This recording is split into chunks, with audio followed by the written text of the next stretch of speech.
Yes, it has now. It has now.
Brilliant. Yep. And thank you for having me back after a short couple of weeks and one WhatsApp phone call later. Here we are, sort of navigating this next iteration of energy governance reforms. So, yep, as Saikat mentioned, we're here today just to run through a little bit of the background of what is technically involved with the energy governance side of things at the UNFCCC.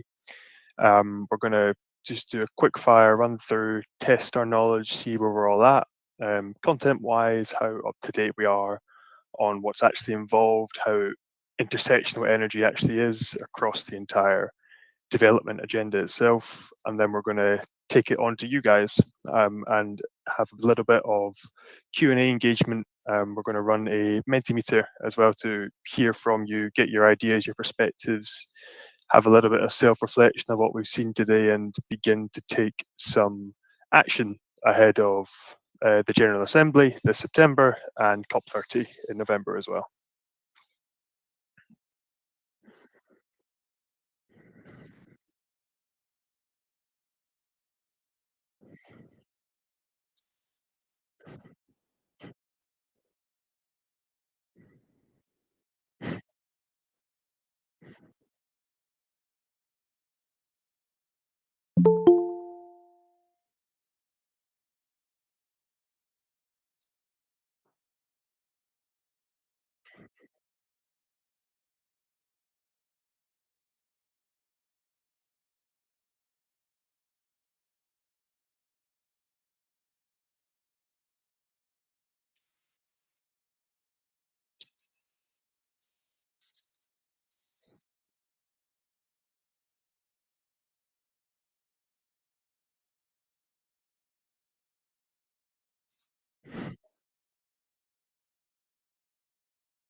Perfect.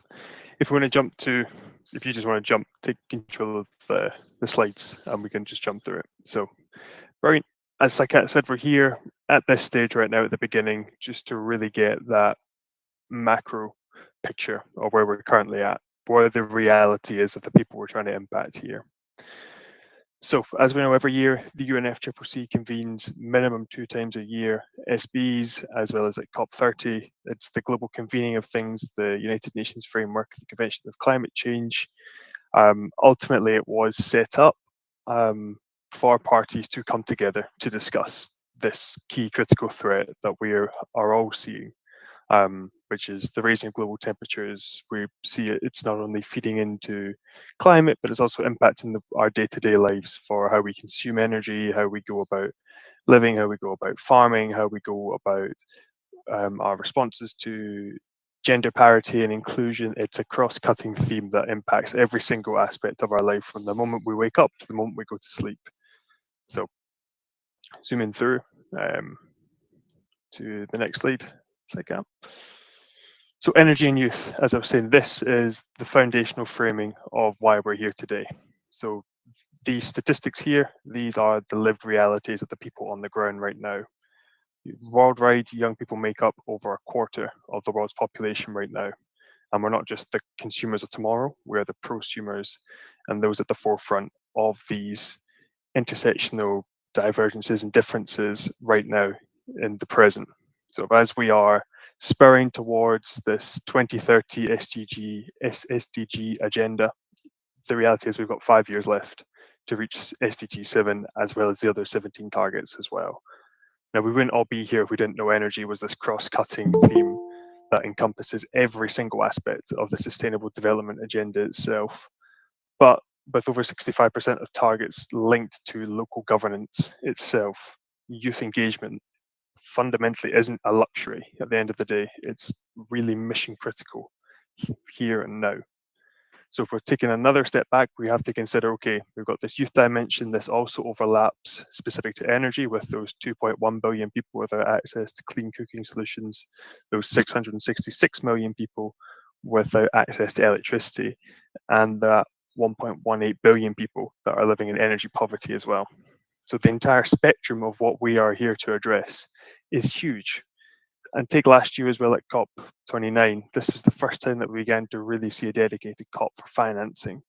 But there is still a 4 trillion annual financing gap between the money that is being sent and pushed towards the global south versus the energy projects that are actually taken away. As we've pointed out here, less than 50% of clean energy investments reach the global south, with the majority being held within the global north itself. So this is a real divergence and real action area that we need to take serious consideration for combating right here and right now, because it goes back to what we said at the beginning. We're not just the innovators, the campaigners, the dreamers of today. We are the ones actually at the forefront of these issues right here, right now.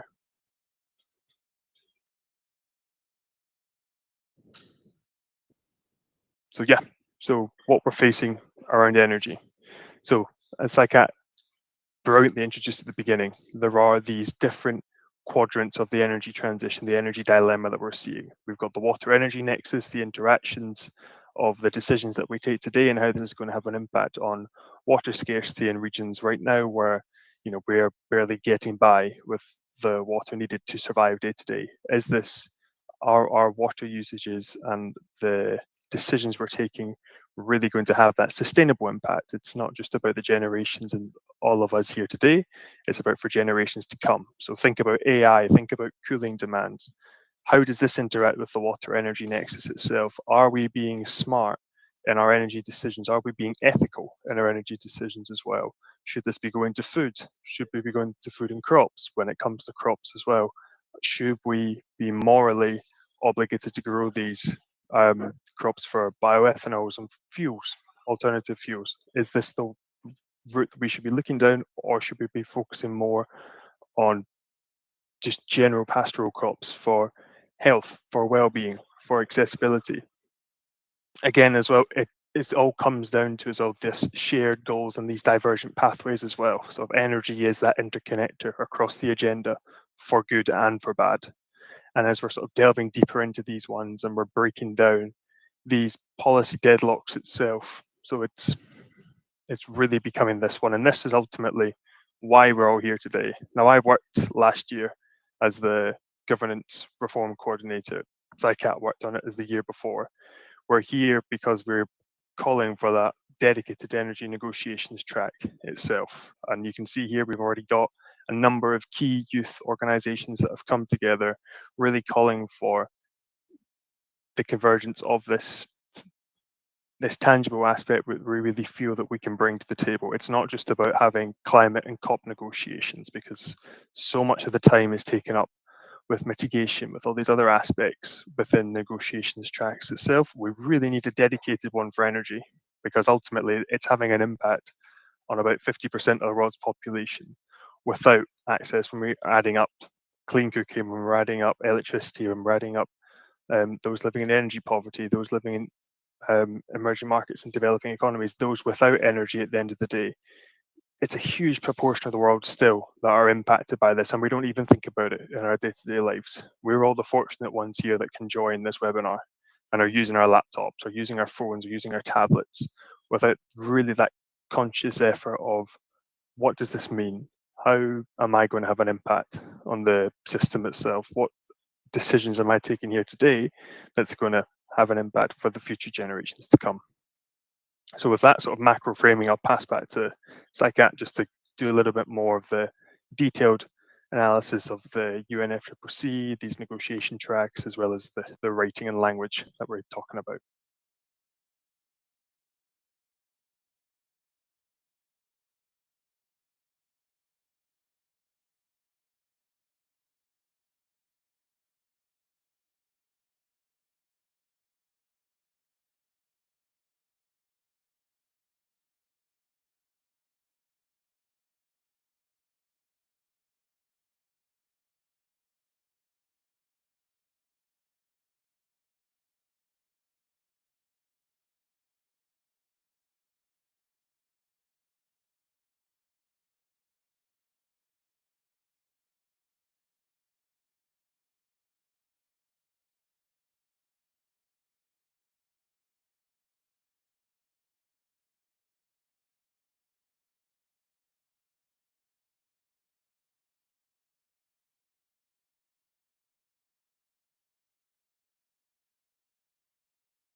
I think you've covered it. I think the one thing though that we all need to be aware of is that we're not expecting off the back of this call for everyone to be an expert in how to do this. This comes with time. This comes with practice.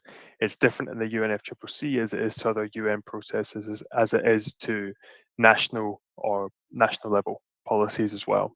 There is no clear set way to do this. There's no right or wrong way to do this. For us, it's been a process of trial and error, but this is also why we are all here together in this space, attempting to learn and sort of share our knowledge and our insights of our own, truth to be told, our own failures when it comes to this. We have learned from others, as of they. So don't be too bogged down or too worried about the sheer scope of these documents as well. There will be an awful lot of text initially. There'll be a lot of thoughts going around, but at the end of the session, we will find a way to help streamline this so we can be a little bit more affirmative and direct in how we're actually going to target our own messaging and our own thoughts.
I see you've pretty much covered it, but I think that the key thing that we need everyone to remember when it comes to the just transition is there are different aspects and there are different types of just transitions itself. At its core, for us in energy, it's about how we phase from fossil fuels to clean energy sources.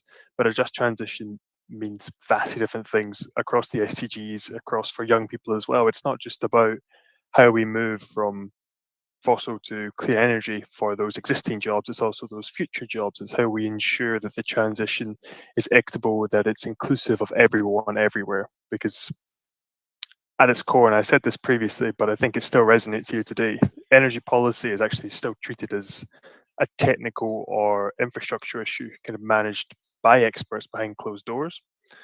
But energy is fundamentally about power. It's about who has it, who lacks it, and who gets to shape the future. And the people that are shaping the future are it's us, it's those of us here today on this webinar. And as Saikat pointed out, and as the whole purpose of why we're here, youth voices are still largely absent from the designs of energy systems, not due to our lack of passion or capability, but because of systemic exclusion from decision making, financing, and implementation itself. And again, despite us comprising the largest population in the world, demographically and globally, we are locked out of these conversations. So this is why, specific to energy, Just Transition Work Programme is perhaps one of the most important programs across the UNFCCC that we are engaged with. It's about how we ensure daily survival. It's how we ensure that we have our voices and have the opportunity to shape the future that is inclusive for everyone everywhere.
I think you're spot on. I think this is the key issue that we're seeing as well, is the fact that these are all open-ended, as well as the fact that there is no way really for us to follow up and account for this. And I think this also tracks back a little bit to the whole purpose of why we're all here today. We've just got a snippet here of the snapshot of the key energy themes that we're seeing within the existing UNFCCC process itself. Scaling up clean energy infrastructure development, it all is a part of the UAE consensus to double and triple energy efficiency efforts and the amount of renewable energy technologies in the grid itself. That was revolutionary at the time as well. This is something we've called on for ages. But the problem that we're seeing now, that was it. COP29 last year was about financing. This year, biodiversity energy will be in it a little bit, and youth, obviously. But this is why we need these conversations. This is why we need a governance track. This is why we are calling for this dedicated energy negotiations tracks itself. Because right now we are pigeon-toed across these real five broad, open-ended aspects, yes, but we are still pigeonholed in them. There is no way for us to fully engage with the full scope and the full intersectionality of energy itself if we're just focusing on just transition, scaling up clean energy infrastructure development. Where are we bringing in conversations and debates about the ethical use of AI and digital technologies? How are we bringing into the conversations the development of local energy communities themselves and the involvement of people and places themselves? How are we bringing these people who currently don't have a voice, don't have the ability to feed into COP processes, who are without access to clean cooking or electricity, how are they going to get the chance to feed in? So this is why we're calling for this separate negotiations track altogether to make sure that we can actually have a tangible impact on the ground for those people and those communities that need it the most.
Perfect. Thank you. Yeah, and for those that aren't able to scan, I've just put the link in the chat to join there. So either way, whatever's easier, we're going to run through. You've heard us talk for the best part of an hour now. So the dialogue and the conversation's over to you now.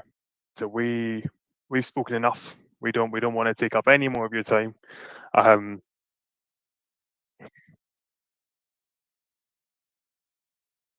yeah, yeah, I think that we've got it. But essentially, you guys right now will be sitting there. You'll have a whole lot of information buzzing around you. You've heard us talking about the intersectionality of energy itself, the different ways to draft text, the dynamics between the Just Transition Working Group, the Loss and Damage Fund, all these different. There'll be lots of these concepts buzzing around, and we have no expectation for you right now to be experts in all this. I always like to say that knowledge comes before understanding. So right now we've given you all the knowledge. Now we're going to put it into practical sense so that we can actually begin to comprehend and make sense of what we've just run through. So as a quick icebreaker, this should hopefully be available to us all on our systems. I'm just looking for one 2-word response to this question here. So based on what we've discussed today, what do you think the biggest challenges we'll likely see in the energy sector by 2030? Is it going to be digitalization? Is it going to be AI? Is it going to be energy poverty? Tons. There are no wrong answers here at all.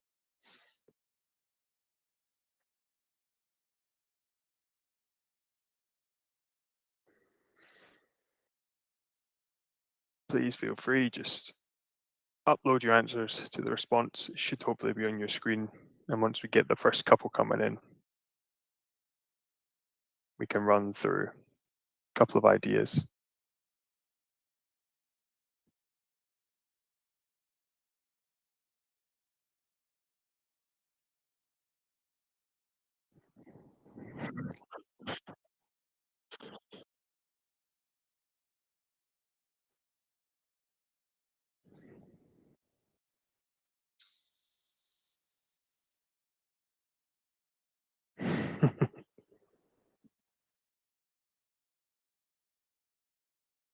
Perfect. There we go.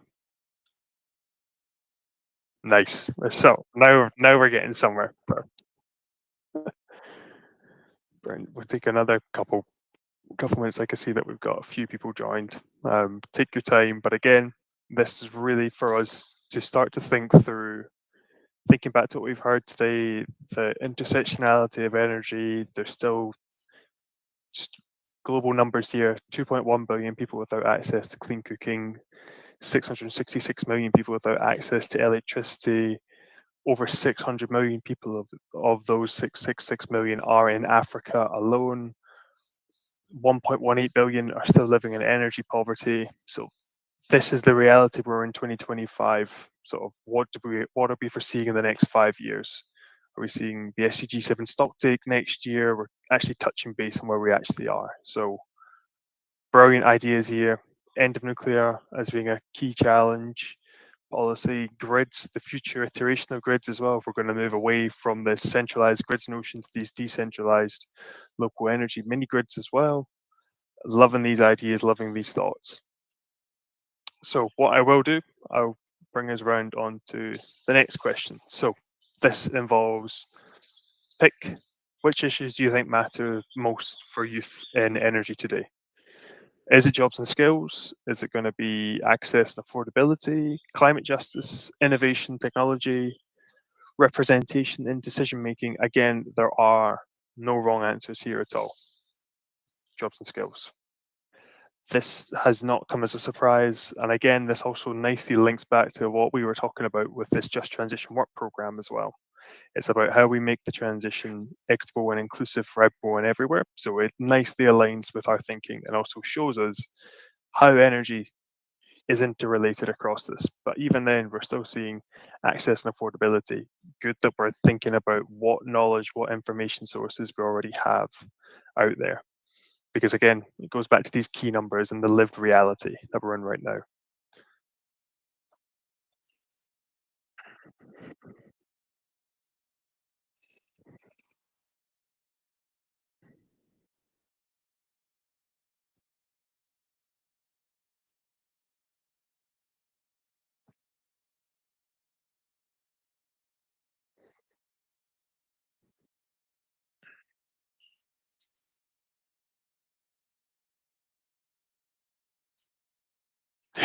No, of course. Okay, we'll take that, and of course, we'll share all these results afterwards as well, because what we're going to see, we're actually going to help formulate. It's going to help formulate our own policy positions at the end of this. So we're just getting right now the brains thinking a little bit more of what issues matter to youth. Let's not forget, you are youth. You are the ones that are being had a major impact on by the decisions that previous generations have taken, are having a huge impact on our lived realities today. So these are the issues that matter to you the most. So, next point. Where do you think the real power in energy decisions lie? So I want you to think beyond governments. I want you to think about who actually shapes the agendas. Again, this is just one, 2 word responses here. There's no right or wrong answers at all. Do we think that decisions lie in the hands of youth and young people? Is it going to be mayors? Is it going to be chieftains, investors, finance? Yep. Is it going to be coming back to those people that are the innovators, the dreamers? What are we thinking? Again, we're genuinely interested to know where everyone's thoughts are. I mean, I see that we've got 14 people joined on the Menti, so let's try and get as many results in here as possible. Nice.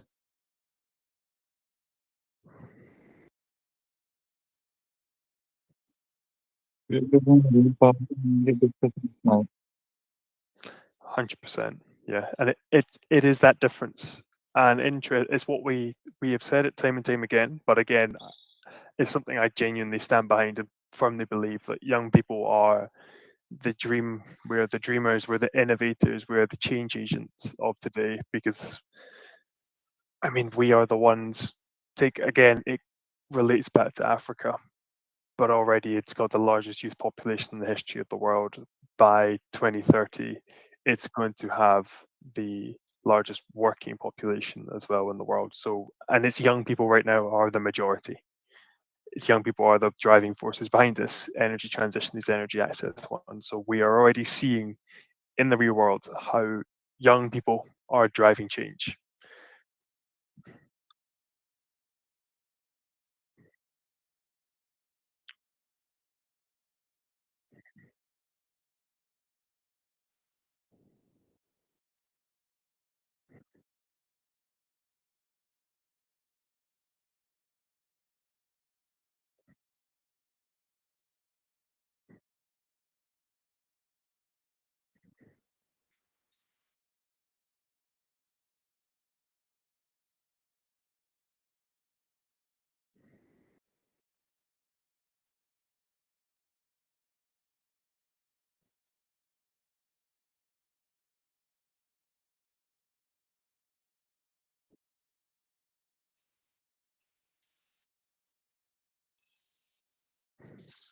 100%. And I mean, we are the people on the ground that actually are having the impact, and are actually we're aware of what the community needs are because we are living, we are experiencing them ourselves. We we are completely aware of it because we're seeing it. We see it firsthand.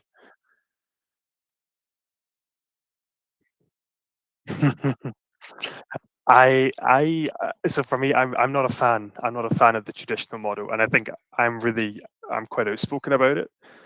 I've worked with Scottish government, with UK government, with other governments around the world. I now work in IGOs, intergovernmental organisations like the UN, like GYS, and for me, change isn't going to happen from the top. It's going to happen from the bottom up, and it's not going to come through the traditional metrics, the traditional types of people that we engage. Because if it was going to work, would have worked right now. We wouldn't be on this call. We wouldn't be having the need for the UNFCCC. If these processes actually worked and the people in charge actually made a difference, we wouldn't be here. So it's speaking to chieftains, it's speaking to mayors, it's speaking to influential members of your local community itself, people that you've seen on the ground that are making change and have driven change. Those are the ones that we need to start engaging. We've seen there's the global covenant mayors, the climate mayors around the world, there's C40 cities, these organizations, these are the guys that are making change. We've seen in Paris that there was the urban island infrastructure reform.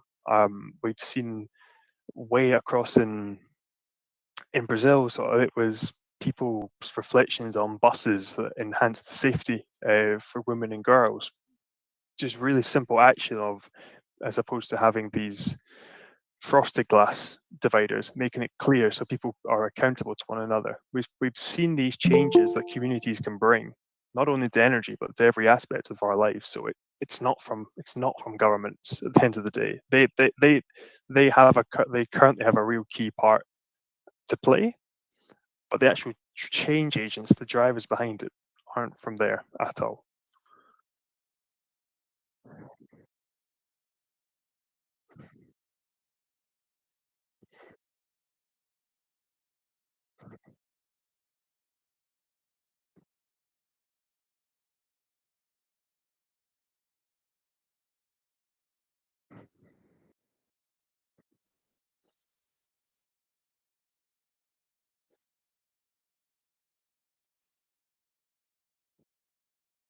Yeah.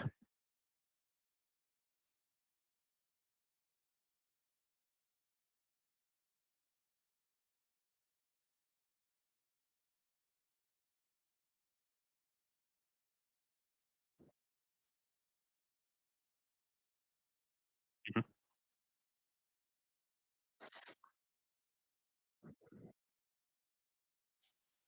Yeah. 100%. And they're all committed to it by 2030. Sort of, it's the Antigua and Barbudos signing. They're committed. They are already the drivers, the forefront of it as well. But again, these are small actions that are actually having huge impacts across the global scale of things. But no, so this is the one thing.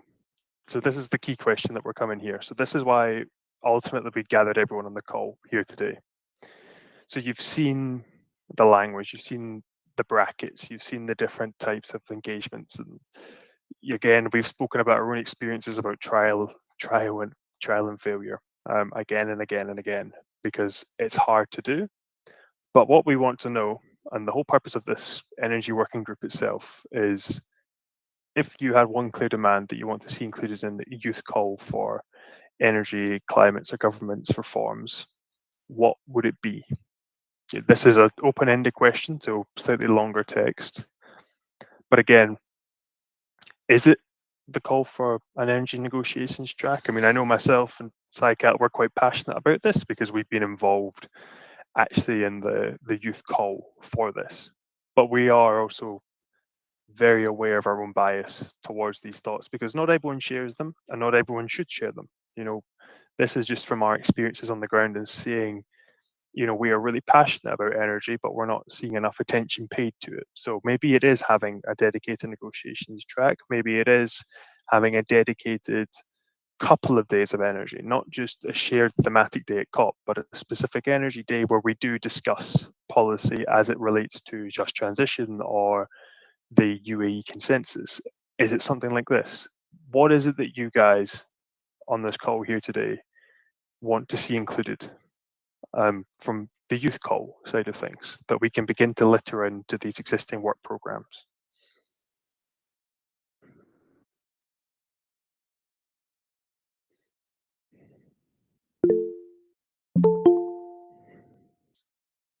I think the link should still be in the chat. Yeah, perfect.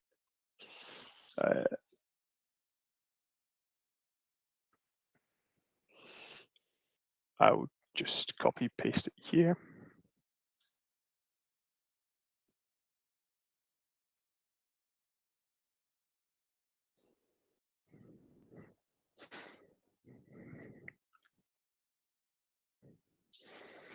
Brilliant. I love it. Yep. Dedicated negotiations chat, follow-up mechanism. I think that would be a dream. That would be the real dream for us here. Like, yeah,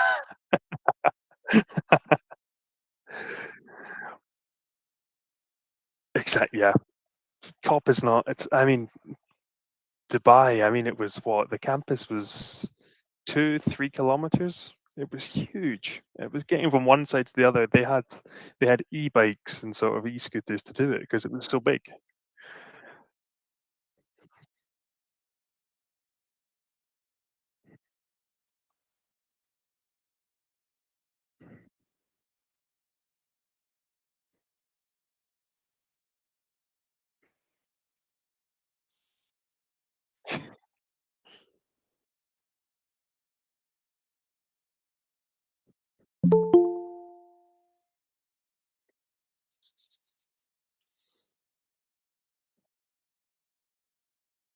Hmm. Yeah. Do we have any other suggestions coming in here, team? Again, these are going to help us actually formulate our ask for COP30. So we're going to be using all your responses here, your macroeconomic thoughts about where the real sticking points are, what we're still foreseeing for 2030. This again goes back to what Saikat said about short term and long term. This timeline as well, we're also projecting into the future to help us justify our reasonings right now for this call for an energy, a climate, or a governance reform. Again, no wrong ideas at all. We really just want to stress the significance and importance of that. Perfect. Yeah. I love that idea. Access to funds. It's not even just the access. The fun that's the key thing. The funds are there. We know where these pepper pots are hidden around the world. It's just so difficult for us to not only pinpoint down, but then to also disseminate in time for people to do it. Because by the time it trickles down through to us as global focal points, you've maybe got 24 hours to fill these funds out. So again, it's also a little bit more of this joined up thinking and this interconnected network approach to things. So I love that idea.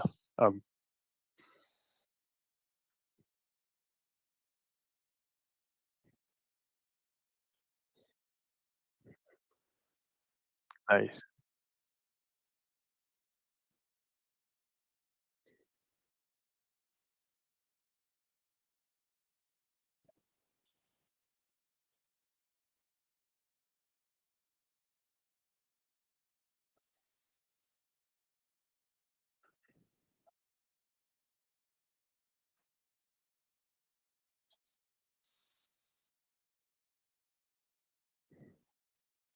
Yeah, and right now this is how we actually go about formulating policies.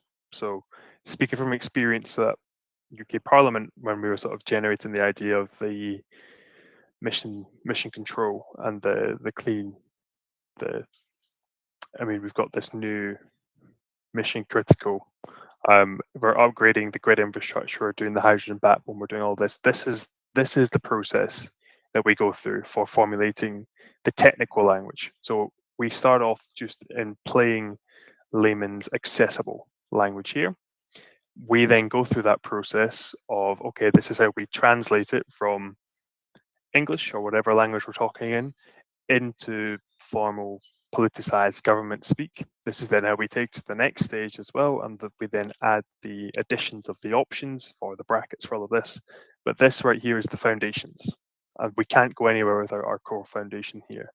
So I love seeing concrete renewable targets and parties NDCs. That to me is a no-brainer, and I know UNDP and other organizations around the world were working on NDC 3.0, so this is definitely something that we could advocate for 100%. These NDCs are really targeted towards youth and young people as they stand right now. So if this is something that we can begin to target and be aware of the people, the places, the opportunities that we can engage outside of COP, this seems like a great one to me. Collaborations, innovation investment at both municipal and country levels. I love that. Actually bringing down the scale of impact. It all goes back to where we're able to drive impact. It's not going to come from the top, it's going to come from the bottom up. As we all agree, it's going to come from the people with the lived realities and the experiences. Capacity building, bridging the educational gaps. Yep. Skills training nicely links back to our jobs and skills from the earlier slides. Global Stocktake 1.0, inclusion of youth and Indigenous communities. Perfect. I think that really nicely aligns with the COP30 ambitions this year as well, for the fact of not only the location and the theme, but also the fact that it is going to be the first one to be held within an Indigenous community as well. And we're going to see real impact and voices and opportunities to hear from those leaders on the ground that we don't often get to hear from. So I love this idea as well. I think that really speaks to the ethos of what we're going for this year. So my next slide that we've got here is, okay, we've got the ideas. We know our themes, our targets. Is it going to be finance? Is it going to be NDCs? Is it going to be greater opportunity sharing for youth? In your opinion, sort of which actors should we be targeting in the next 2 to 3 months to make these changes that you've proposed? So you've got your governance ideas here. You've formulated the core themes. Who do you think we should be targeting here? Is it ministries and regulators? Is it energy companies? Is it going to be community leaders, international organizations? Is it civil society, grassroots? We're looking at media, social media, influencers. I mean, we've just come from an event not too long ago where we really saw the impact of social media influencers and the messaging that was said. Whether we agree or disagree with the views that were shared, that's another story. But again, like, there is a time and a place, and there is the need to have these people there because they do have this big sway forwards. We are that generation of people that love to doom scroll at night. We are just scrolling through TikToks, Instagrams, Facebooks. We're just looking for quick information. So again, it's how we communicate our ideas. Who are the people that we should be looking to partner with for communications?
Yeah, no, I love it as well. And just even seeing here, these key points that we've got at the top are two competing top ones: ministries, regulators, international organizations.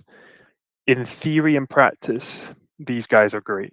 These are the ones that we see. These are the ones we see across social media. These are the ones that are writing reports, the SDG7 technical advisory group, UN Energy, core stakeholders in things. But what I really want us to also think about, and this will come to our next question as well, is we've identified ministries, we've identified organizations, civil society groups and grassroots groups as well, sort of up there in the top 3. Love to see it. How do we ensure that we get the right ones? Because we will get ministries, we will get regulators that are there, and they'll be saying, yep, happy to support. But for me, at least, and from experience, it can all be talk. And when it comes to the minute where we need them to sign and agree, or to provide us with the space or the opportunity to have our voices heard, magically the time and the buzzer clock runs out for youth. So how do we ensure that we are targeting not only ministries, but how do we ensure we are targeting the right type of ministries?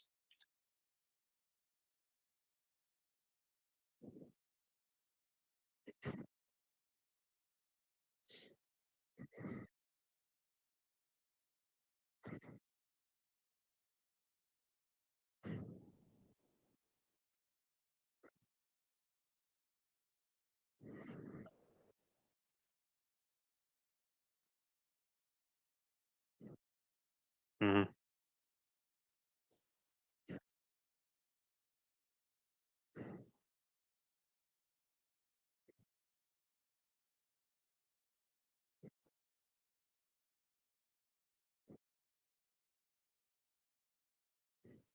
100%, and it is all at the end of the day, it is all just strategy, strategic thinking. We're playing a game of 3D chess here with how it's all working. So next and final slide I've got here. So this relates back to literally what we're just talking about. So what creative strategies do you think we can use to engage energy decision makers? So be bold. Can it be lobbying? Can it be TikTok campaigns? Is it going to be ensuring that with those right type of ministries, one, how do you identify what the right type of ministry is? How do you then engage with the right type of ministry? Are you going through the UN process? Are you going through direct contact? Are you going via OECD? Are you going through your local municipality? How are you going to be doing this? How do you ensure you get them behind you? And then how do you actually translate sort of talk into action at the end of the day? So this is open to you guys. You were the ones just now that have identified ministries, you've identified international organizations, civil society and grassroots organizations as well as these key decision makers that we're looking to target and engage in the next 2 to 3 months. How do we do it? Responses can be literally TikTok campaign on this or cross collaboration with this person. It can be, I would suggest that we research, which is, at least in my perspective, something that I've done in the past. I've looked into those ministries at the UN level that have had the greatest impact and engagement with young people themselves. I've looked to see actually what programs and initiatives are up and running, how committed they are to youth, and do they actually follow through on what they've said. This is how we look for the right type of ministry. Does it align with your messaging? Are we looking at ones that are outwardly saying, yes, we're going to say this, we're going to do this, but at the end of the day, we're still backed and funded by fossil fuels, and it's not really in our best interest to go about ensuring that we have this negotiation track that's looking to reduce the amount of fossil fuels. So how do you ensure that you get the right balance of ministries? How are you able to think more strategically about these people? Street protests, affirmative action here definitely works. We're seeing it in the UK as well. We had protests on the Rosebank oil campaign as well. It went all the way down to Westminster. It has a time and a place. Social media campaigns, street campaigns, love it. Be bold. There's no wrong answers here at all, team.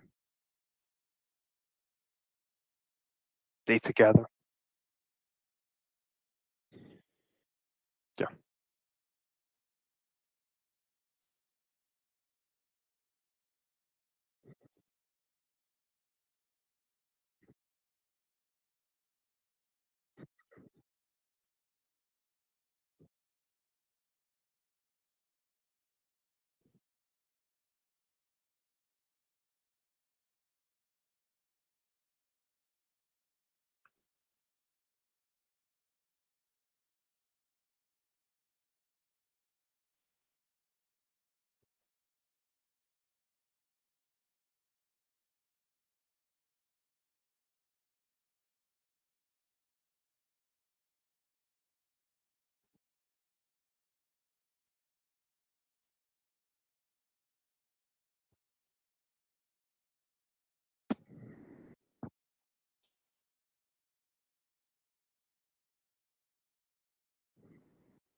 I love it.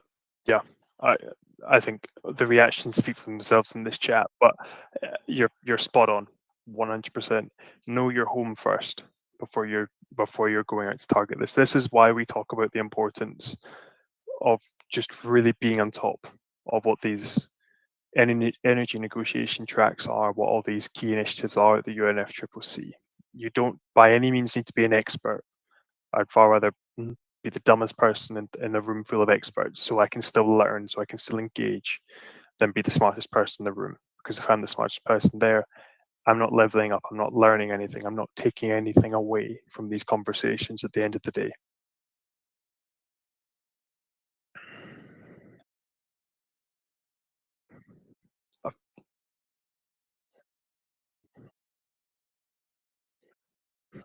Of course. I love it. And I'm loving seeing them conduct consultations with grassroots civil society organizations, take it a step further. Sort of, is it going to be organizations, think strategically, is organizations within the region at Belém in Brazil? Are you aware of any youth organizations there right now that are already doing this?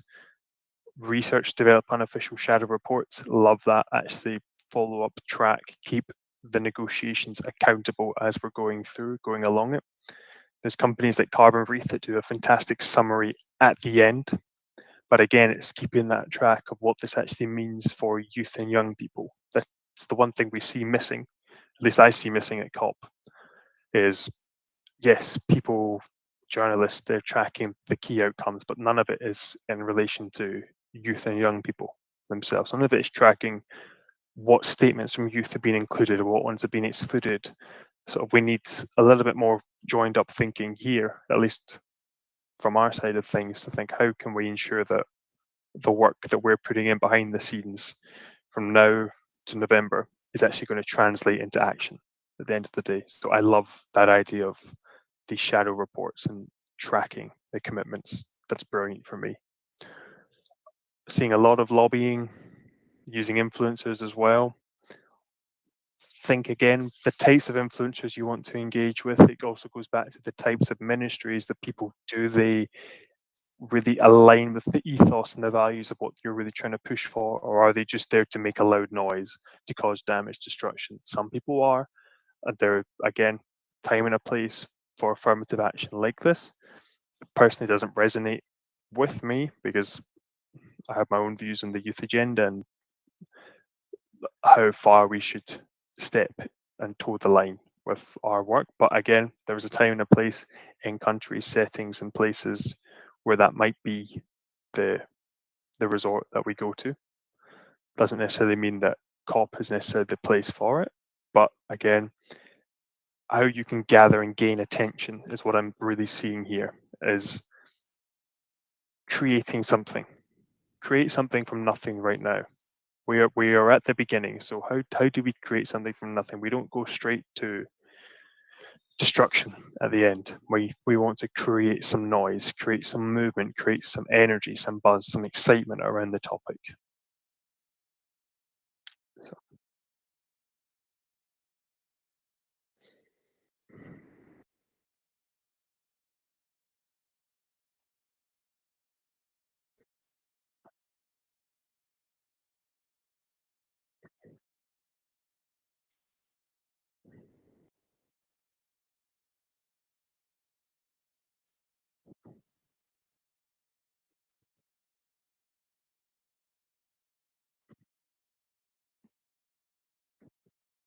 yeah,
Perfect. And I think that is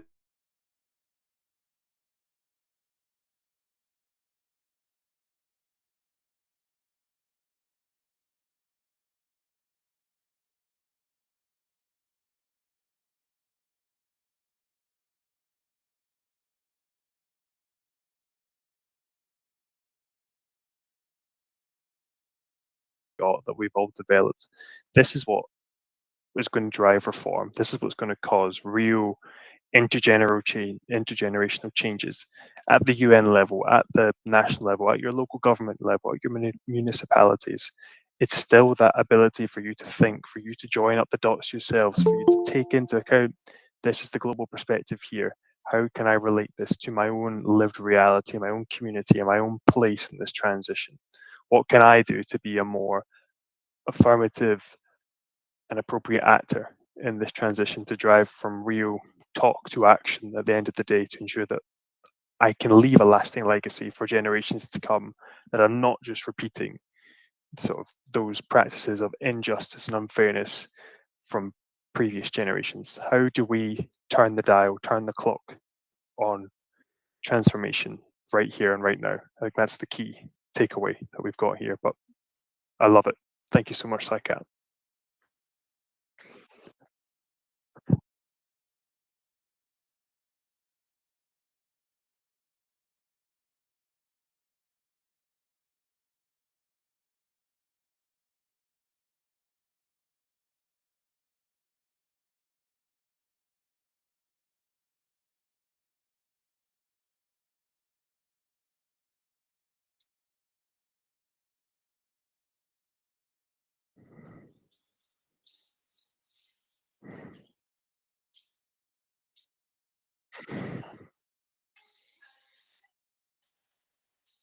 We will say as well that the slides will be shared afterwards. The outputs, the Menti results will be with you guys as well. This is all going to help us formulate these ideas that we're having in the run up to COP30 as well to make a real change.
Lots more to come.